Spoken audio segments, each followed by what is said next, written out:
Adelante, Armando, por favor. Bueno, es un poquito anticlimático, pero de modo pues vamos a mantenernos un rato más aquí sentados. Les paso un tipo de información así clandestina, me acaba de decir en voz baja, que la idea es el próximo año hacer 1, 2, 3 diplomados más de este tipo y de esta naturaleza. A lo mejor ustedes ya no les toca.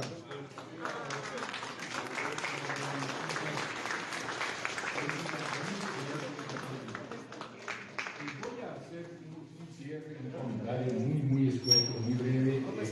Voy a hablar un poco de temas que no se han tratado en el diplomado porque son el contexto en el que nos movemos, son el contexto del país en estos últimos años y en los años próximos.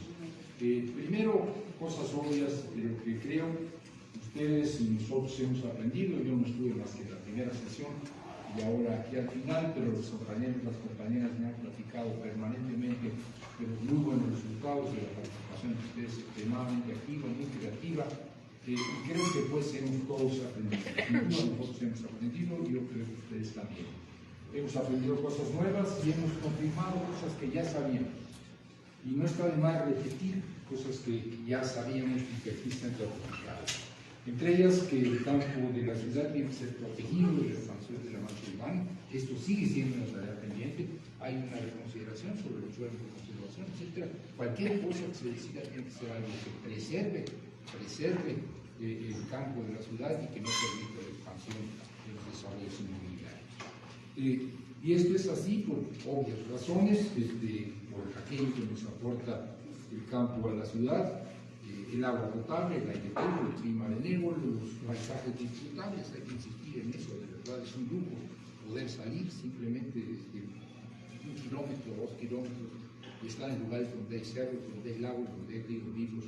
A veces simplemente desplazarse 10, 15, 20 metros de la avenida Insurgentes, que ustedes han padecido más de una vez, y de pronto descubrir que hay un pequeño pueblo que está vivo, y estamos además en las oficinas de la Corena, de la que ustedes hablaron mal, porque no sé por qué la convivencia con los patos me parece un poco estimable. Bien, y además los alimentos. La mayor parte de los alimentos que consumimos en la ciudad no vienen del campo de la ciudad, pero sí vienen los mejores, vienen los más frescos y sí vienen los más sanos. Y esto puede incrementarse, puede ser mucho mayor todavía. Pero la gran ciudad no es solo una amenaza, que es lo que luego vemos para los entornos rurales. Es también, yo se dijo, una oportunidad, una gran ventaja. Estar al lado de la gran nube es mucho más que una maldición, una bendición. Y quisiera alimentar muy brevemente, y es obvio, hay que decirlo. La Ciudad de México es el mercado más grande del país. Y es capaz de absorber prácticamente todos los bienes y servicios que se puedan generar en el campo. Y más, hasta donde lleguemos. Si las vacas lecheras que hoy se tienen, que ya están sanas, que ya no tienen brucelosis, producen más leche, esa leche la puede absorber la Ciudad de México, es una localidad, y así sucesivamente. Tenemos el mercado mayor del país. Pero además, y esto es importante, la ciudad le ofrece a los chilangos del campo servicios de salud, acceso a servicios de salud. Claro, nos quejamos si no son buenos, si no son suficientes. Piensen ustedes en comunidades rurales de otros lugares del país, de la Sierra de Oaxaca, de la Tarahumara. El acceso a servicios de salud ahí sí es realmente normal. Aquí, por el contrario, hay servicios de salud accesibles para aquellos que viven en la colindancia de la ciudad. Servicios educativos. Esta universidad, la UACM, las dos campus están pegaditos a las delegaciones, a las alcaldías de carácter rural.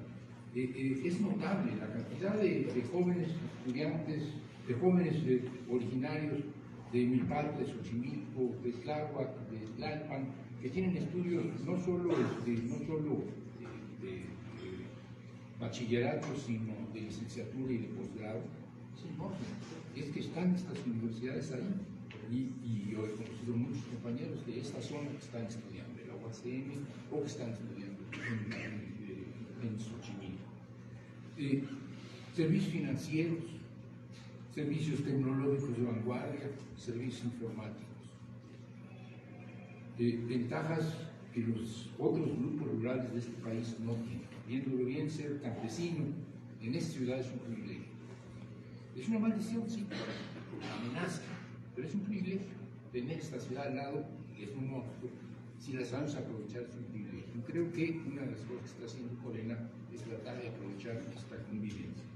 Y porque es mutuamente ventajoso, es necesario pues seguir trabajando para que la relación campo-ciudad sea armónica, sea complementaria, sea simbiótica, sea un matrimonio bueno y bien avenido matrimonio.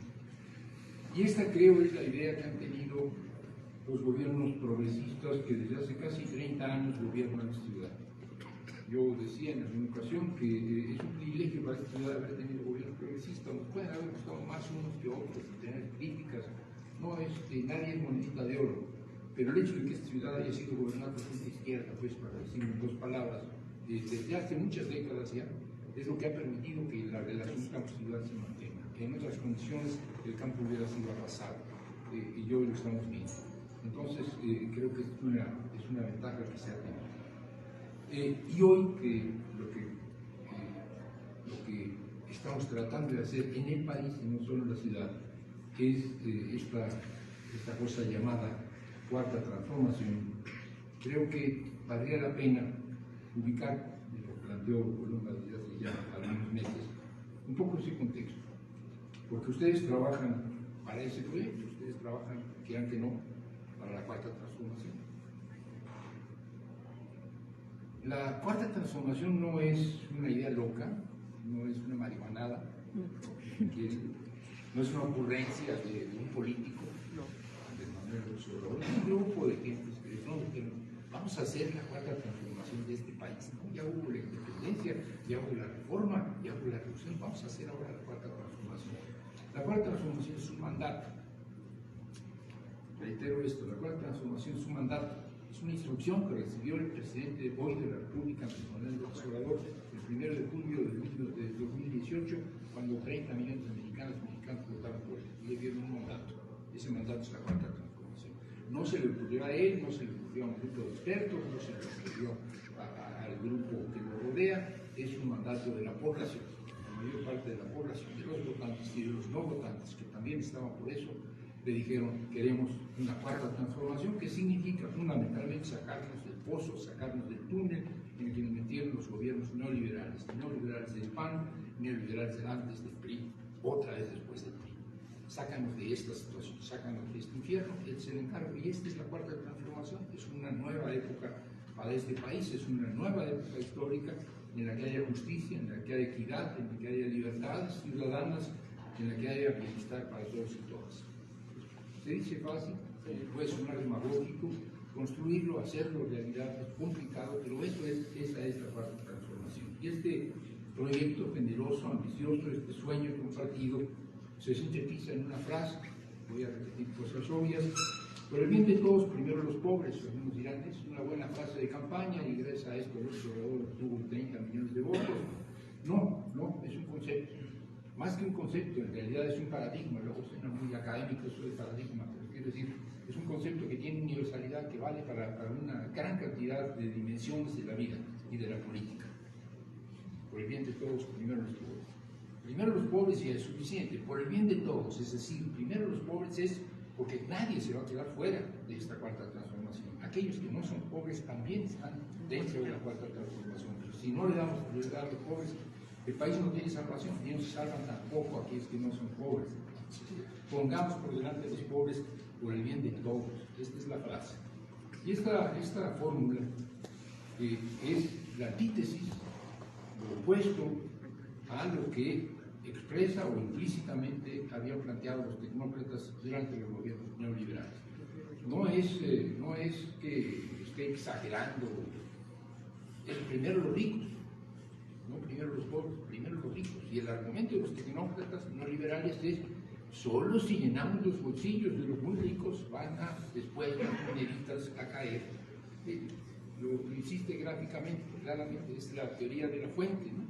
Tenemos una charola arriba, hasta que se llene esta, va a empezar a botear un poquito el agua, a la del medio, y algo les va a tocar a los de medio, ya que se llene la del medio, va a bajar el agua hasta abajo y les va a tocar a todos. Esa es la teoría. Entonces, acumulación de capital. Primero, acumulación de capital. Propiciemos la acumulación de capital porque algún día habrá redistribución del ingreso. ¿Cuál es la redistribución del ingreso? Llevábamos 30 años. No hay tal.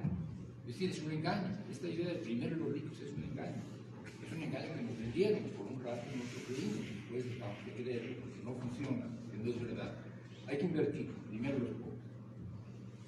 Y si es primero los pobres, vamos a manifestar en 3 aspectos o 4 y pasar a otra cosa. El primero los pobres significa primero el trabajo y no el capital. En serio, tomarlo en serio. Primero los trabajadores y no los empresarios. Los empresarios están ahí, los empresarios no están enojados, no es cierto. La derecha dice que están enojados, la mayor parte de los empresarios no están enojados. No les está yendo mal en este momento. No les está yendo mal, entre otras cosas, porque se ha hecho algo. Priorizar a los trabajadores y decir incrementar el salario mínimo. El 100%, chicas, 100% o más, a pesar de la inflación que ahorita está pegando muy fuerte a la canasta básica, están costando muy caros los alimentos. Aún así, tenemos un incremento del salario mínimo en 25 años casi del 100%. ¿Eso qué quiere decir? Que hay mercado, que hay mercado interno, que si tú vendes bien tus servicios vas a tener a quien venderles. Si no, si tú estrangulas a los trabajadores, no tienes mercado. Entonces, por el bien de todos, hay que apoyar primero a los trabajadores, incluso para que los empresarios se beneficien. No solamente el salario mínimo, que de verdad es notable, tenemos un salario mínimo hoy, además en la frontera norte, que es el doble, es elevadísimo. Es poca cosa, es una miseria, pero comparado con lo que había llegado a ser el salario mínimo, que no alcanzaba ni para la tercera parte de la canasta, entonces es un dato muy significativo. El otro es de carácter político. Primero, los trabajadores quiere decir leyes que favorezcan al trabajador. Y lo primero, una de las primeras cosas que hizo este gobierno es iniciativas para cambiar la Ley Federal del Trabajo.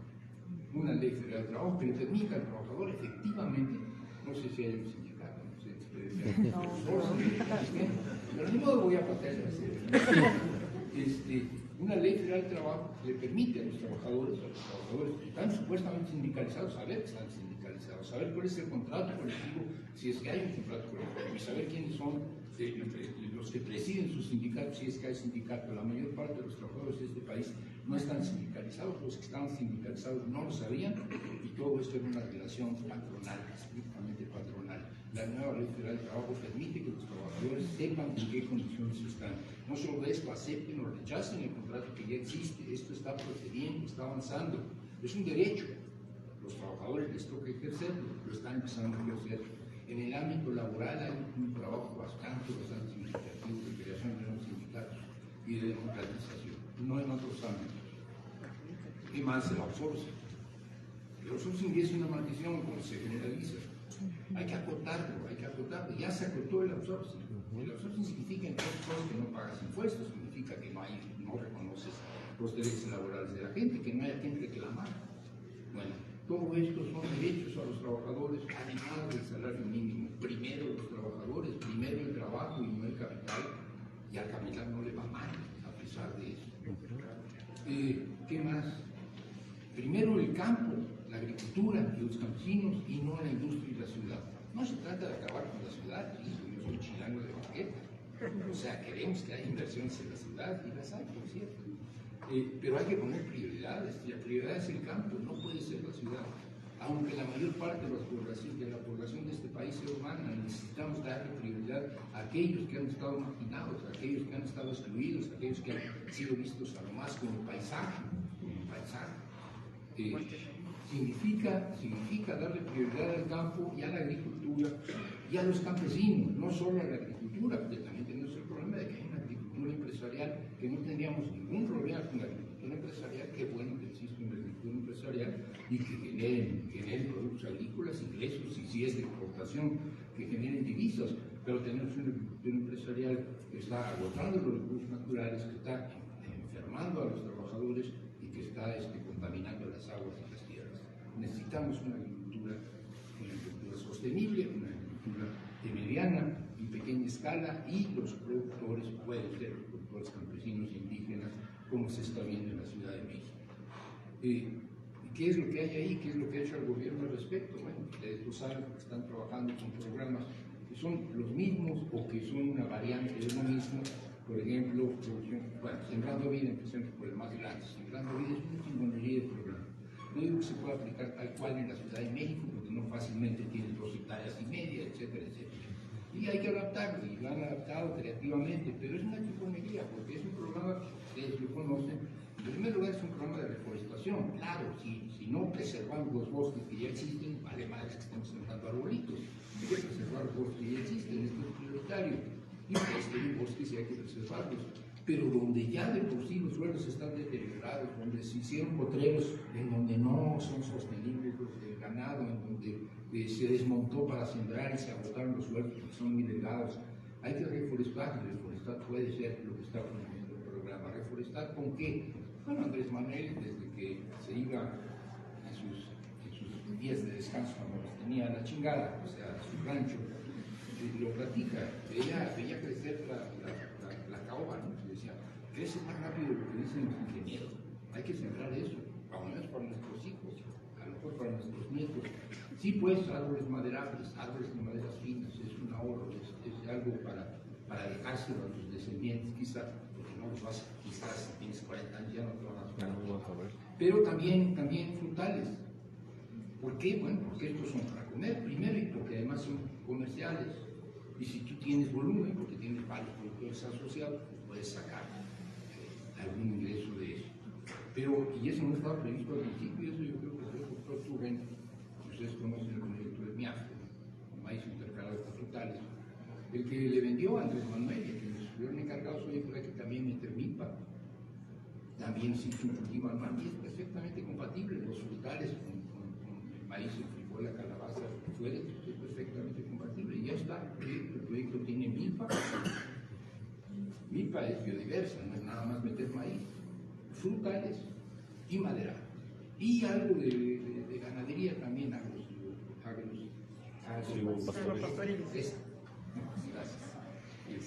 Tuvieron ustedes un diplomado, ¿no? Me falla. Es un programa, me extendí en él porque me parece que es un programa realmente virtuoso. Y además es un programa que tiene el corto plazo, el objetivo anual, el mediano plazo y el largo plazo. Y es un programa que además permite que el trabajo se despliegue a lo largo del año. Ustedes tienen un objetivo, tienen un trabajo concentrado en un periodo del año nada más, o uno o dos. Si tienen ustedes esto, tienen un trabajo más o menos repartido a lo largo del año. Es un trabajo, es un tipo de cultivo que demanda más trabajo que la pura milpa, o que demanda más trabajo que una huerta de café, o que demanda más trabajo que algo de ganadería. Pero es un trabajo que pueden desempeñar todos. Hay ejemplos, y creo que ustedes vieron un ejemplo, el caso es oaxaqueño, en donde ves niños, mujeres, hombres, chavos jóvenes que ya se habrían ido a Estados Unidos, se estarían malandros en el narcotráfico, que están trabajando en MIAF. De verdad es un muy buen programa. Y no es cierto que estén desmontando para entrar al programa, siempre sucede, pero no es generalizado. Pues Sembrando Vida, no voy a detenerme, la importancia de Sembrando Vida, porque finalmente es un viejo programa de transferencia monetaria, que ya existía antes, es que está impulsando una transición agroecológica. No es mucho, o sea, para los cientos de miles de trabajadores, de productores que están en el programa, la transición agroecológica no ha llegado a todos. Hay que generalizar, para eso queremos que haya cuarta transformación en los próximos sexenios, ¿no? Digo, pues que queremos eso. Esto no es propaganda política. Pero vota por, ya sabes. ¿Qué más? Los precios de garantía no ha operado bien como debiera operar, en algunos casos sí. Pero es importante, es muy importante. El productor no puede estar atenido a ver qué pasa con el mercado, se cae el mercado, ¿qué? Los precios de garantía pueden funcionar, deben funcionar bien. Los fertilizantes, algunos no nos gustaron mucho los fertilizantes, se los digo con honestidad. Andrés Manuel alguna vez me hizo una oferta de semestre que yo entrar a ese programa, dice, yo no creo en la distribución masiva y universal de urea o de oro, de sulfato de amonio. O sea, los nitrogenados funcionan para ciertos casos, pero no funcionan para todos en las tierras ácidas no puedes meter nitrogenados, si lo metes a la larga estás perjudicando a la gente. Pero hoy estamos viendo que se puede hacer una conversión y empezar a impulsar realmente los biofertilizantes y las biofábricas, y se está haciendo, y que esto puede impulsar un programa de fertilización, porque se requiere de fertilización, pero no necesariamente la fertilización con fertilizantes de síntesis química y sobre todo no con sulfato de amonio y urea, nada más. Pero como de todos modos necesitamos el sulfato de amonio y la urea, pues es necesario facilitar que haya acceso a ella y hay políticas para producir internamente lo que antes se podía producir y hace muchos años ya se producía. No sé, estoy tratando de echarle porras a lo que está haciendo para el campo de gobierno. ¿Qué más? Bueno,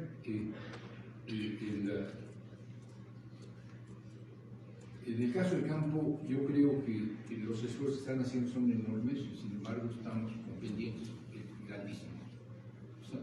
Las importaciones en términos de precios, las importaciones de productos agropecuarios son mayores hoy que lo que eran en los años pasados, porque se incrementaron los precios, sin duda, pero también los volúmenes se han incrementado en algunos casos. El uso forrajero del maíz amarillo ha hecho que hoy estemos importando más maíz que antes, básicamente amarillo. Tenemos sobrantes de maíz blanco, con el riesgo de que el maíz amarillo probablemente es un maíz transgénico porque viene fundamentalmente de Estados Unidos, no solo de Australia, y entonces estamos colando maíz transgénico primero a las tortillas, a los totopos, a lo que estemos comiendo, y segundo, probablemente a las semillas que estamos sembrando. Ya se detectó, hay un problema grave con las importaciones. Es algo que hay que resolver, no se podía resolver en 4 años, no se va a resolver en 6, necesitamos darle continuidad. Bien, no voy a seguir con esto, no tendría mucho sentido. El otro es, primero el sur y el sureste, no primero el norte. Para los neoliberales, la idea era, la gran fortuna de este país son los 3.200 kilómetros de frontera con Estados Unidos. Somos un país del norte, esta es nuestra ventaja. Nuestra ventaja, en este caso, comparativa, ¿no? Geográficamente estamos en el norte, ya decimos. Pues ciertamente, y lo ha dicho Andrés Manuel López Obrador, hay que aprovechar el hecho de que estamos en el norte, hay que aprovechar el hecho de que estamos vinculados con tratados comerciales con los países del norte, pero somos un país del sur, somos un país del sur por vocación, somos un país del sur por nuestro grado de desarrollo, y estamos pensando en el sur de México, el sur y sureste de México, y en el sur del país tenemos una frontera de 3.000 y pico de kilómetros con Estados Unidos, pero tenemos una frontera con Guatemala y con Centroamérica, y hay programas del gobierno para tratar de ayudar a los países centroamericanos a que no estén expulsando a su población. Y esto es vincularnos con el sur es el sur global, en nuestro caso específico Sudamérica. No sé, supongo yo que sí se habrán ustedes dado cuenta, hoy tenemos 10 gobiernos de izquierda en América Latina. Nunca en la historia de la humanidad había habido un subcontinente con 10 gobiernos de izquierda. Cuba, los más viejitos, ¿no? Cuba, Venezuela, Bolivia. Ahora otra vez Bolivia, que no se vaya a quedar atrás, Honduras, México, Perú, más rápido, ya entró Colombia, Argentina que regresó, Brasil ahora, no sé si me faltó Chile. Al ratito. Chile. No, me faltó Nicaragua. Evidentemente no voy a decir que Nicaragua es un gobierno de izquierda. Para los que estén enterados de lo que está pasando en Centroamérica, Nicaragua no es un gobierno de izquierda, pero gobierno realmente de izquierda, con todos los matices y todas las diferencias 10. Y México forma parte de eso. Y México no está haciendo la vanguardia, porque no hay vanguardias, pero está siendo muy solidario. Y López Obrador va a ir a Perú. Y el compañero que está gobernando Perú está pariendo chayotes. ¿Por qué lo quieren sacar de la mitad? Esto es parte de lo que estamos tratando de hacer, y esto tiene que ver con el sur y el sureste, que es una prioridad. Bien, si estas son las prioridades, hay que operarlas, y no se pueden operar si no tienes un aparato para operarlas. Este aparato es el Estado mexicano, o sea, ustedes. Este es el aparato. ¿De qué sirve tener muy buenos proyectos, muy buenas intenciones, una estrategia maravillosa, programas muy bonitos, acciones muy deseables, si no tienes el aparato, si no tienes al Estado mexicano? Y el Estado mexicano que nos dejaron era un Estado mexicano tullido, era un Estado mexicano rumbrado, era un Estado mexicano corrupto, terriblemente corrupto. Cualquiera que haya estado en las entrañas del mundo lo sabe, ustedes lo saben perfectamente, y todos fuimos de alguna manera cómplices de esta corrupción, corrupto, pero además dispendioso. O sea, el gasto absolutamente inútil y los lujos en un país que está hundido en la pobreza son inadmisibles. Yo sé que los recortes y la austeridad luego duelen a cualquiera que le haya cortado, a cualquiera que le hayan dicho, pues te vamos a mochar esto, ¿y por qué a mí, no? ¿Por qué no en otro lado, etcétera? Pero si la austeridad es necesaria y lo que es inadmisible es el dispendio. Teníamos un gobierno, un Estado corrupto y dispendioso, y ineficiente, terriblemente ineficiente, por corrupción, por dispendio y además por incapacidad. Necesitamos un Estado que funcione como tal, necesitamos, vuelvo a las metáforas del profesor Obrador, que el elefante reumático, que es el Estado mexicano, camine, y camine en la dirección correcta. Y en eso ha estado trabajando el gobierno del observador en los últimos 4, casi 5 años, ya vamos para el 5º año, y yo creo que el elefante reumático ya camina, y el elefante reumático camina en la dirección correcta. Podríamos hablar de la Ciudad de México desde hace más tiempo, pero para el país, que es más complicado y que es mucho más extenso, ahí va el elefante reumático. Y diríamos, pues ya, vamos de gane, tenemos proyectos, tenemos prioridad, tenemos programas, y el Estado poco a poco se va reactivando, empieza, ya. Ahí va la 4ª transformación, nomás vamos a echarle porras. ¿Y la sociedad, papá? ¿Qué es? ¿Todo se resuelve con que el gobierno y el Estado funcionen? Pues evidentemente no. Los cambios sociales son cambios sociales, son cambios abajo, son cambios a nivel de piso, son cambios de la gente, y esto no está cambiando a la misma velocidad, es mi apreciación. El gobierno está cambiando muy rápidamente. Las iniciativas de la gente que gobierna y de los que legislan, y estoy hablando de la Ciudad de México, y estoy hablando de políticas que quieren ustedes específicamente, me parecen plausibles, y rápidas, y enérgicas, y sin dudas.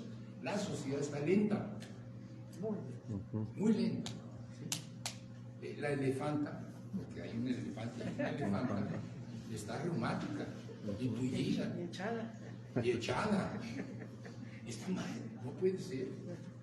No puede ser porque no estamos a la altura de la 4ª transformación. Y me refiero a todos somos sociedad, aún los que son funcionarios públicos, los servidores públicos. La sociedad no está a la altura de la 4ª transformación. Hay un ejemplo rápido, no quisiera extenderme mucho más, pero si han visto algo de historia, los años 20, o sea, la post-revolución, la 3ª transformación fue la revolución, y la post-revolución, los años 20, cuando gobernó Obregón, cuando gobernó Calles, eran años de una efervescencia social impresionante. Cualquiera que revise medio de historia, o que sepa por poquito hasta lo que te enseñaron en la prepa, o aquí en la UAM,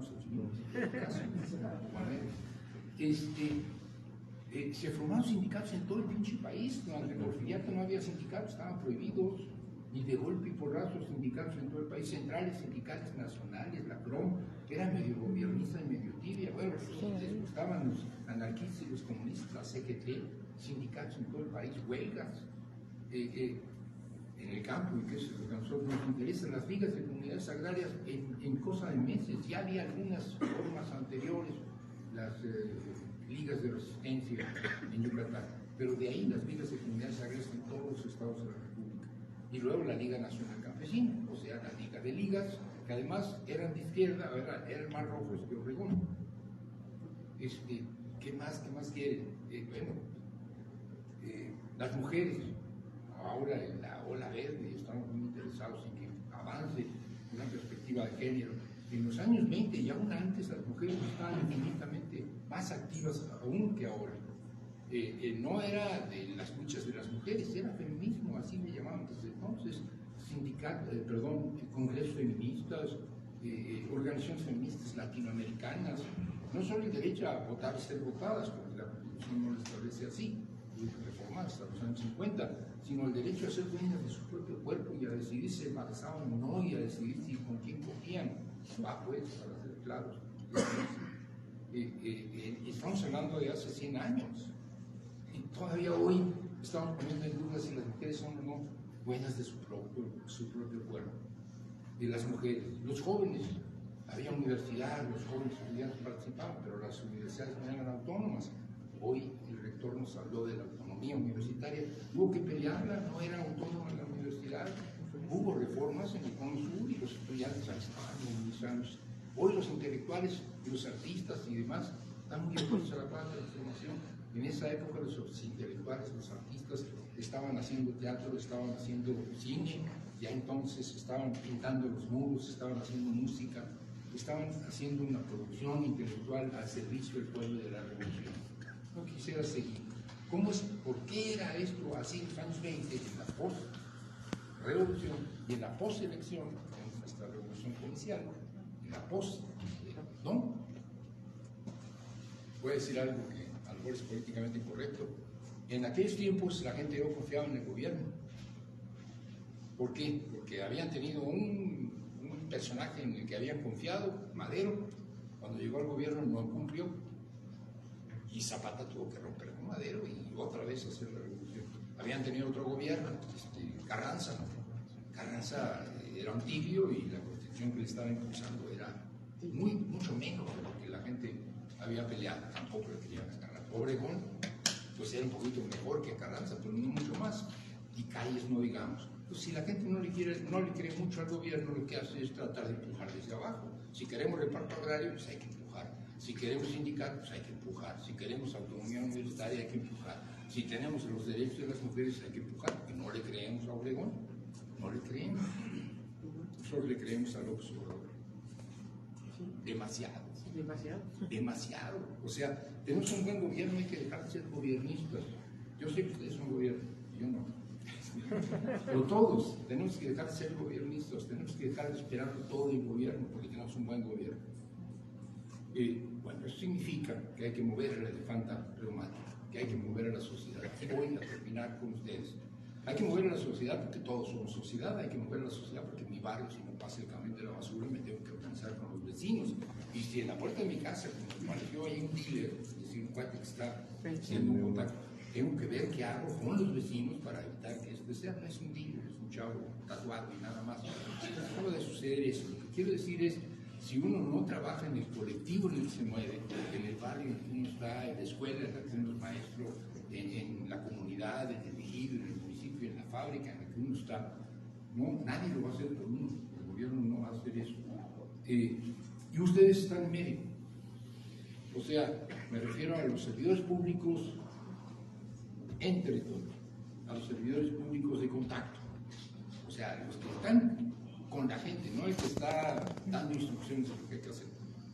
También estás dando instrucciones, pero también estás allá abajo. De contacto, pues, quiero decir, los que tienen roce, pues, con la ciudadanía, los que están en territorio, son sociedad, por un lado, pero también son Estado. No son los que toman las decisiones, no son la cúpula, ustedes no son la cúpula, tampoco tú eres finalmente la cúpula. Las decisiones se toman en otro nivel, las decisiones estratégicas, el rumbo general, las políticas públicas se definen en otro nivel, pero aquí se aterrizan, aquí se operativizan, aquí se matizan y se cambian y aquí se rectifica porque no está funcionando y hay que hacer las cosas de otro modo. Ustedes son la cuarta transformación a nivel de piso, a nivel de territorio. Es una responsabilidad enorme y por eso nos da mucho gusto haber trabajado estos meses con ustedes. Esperemos que cumpla Columba y que el año próximo volvamos a trabajar. Muchas gracias.